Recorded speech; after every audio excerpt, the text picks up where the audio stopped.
મામા પૈસા પણ ભાગ લો.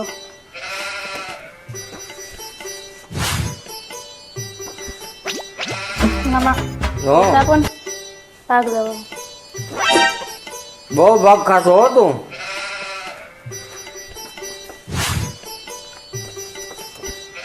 મામા પૈસા પણ ભૂખું ખાઈ ભાગ ખાઓ.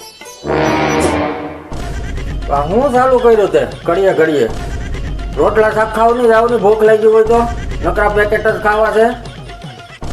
પૈસા નથી જવા દે. નો પૈસા આપવા ના પડતા હોય તો બહુ તો પેલા તો બહુ કહેતા હોય ભાણકી આવજો વેકેશનમાં લ્યો લ્યો પૈસા પણ તો દેવાનું નથી. આપણે તમારા મમ્મીને ભાગની જમીન કરી નાખજો ભાગલા. માર નથી રહેવું અહીંયા, હું જાઉં છું. એ ભાણી બેન અહીંયા હાલો પૈસા દો, અહીંયા હાલો લેતો ભાગ લેતો હાલો અહીંયા પૈસા દો. હું કહેતી બેટા મમ્મીને ભાગ આપી દેજો. અરે મારી દીકરી ખોટું લગાડવાનું હોય એમાં કેટલા પૈસા જોઈએ તારે? 500 રૂપિયા. 500 રૂપિયા દે. અરે નાની વાતમાં એમાં ખીજાઈ જવાનું હોય. હાલ હમણાં આપો મારી દીકરીને. એમાં ખીજાઈ જવાનું હોય કઈ? ખાવો છે ને ભાગ ખાવો છે ને દો આગળ પૈસા.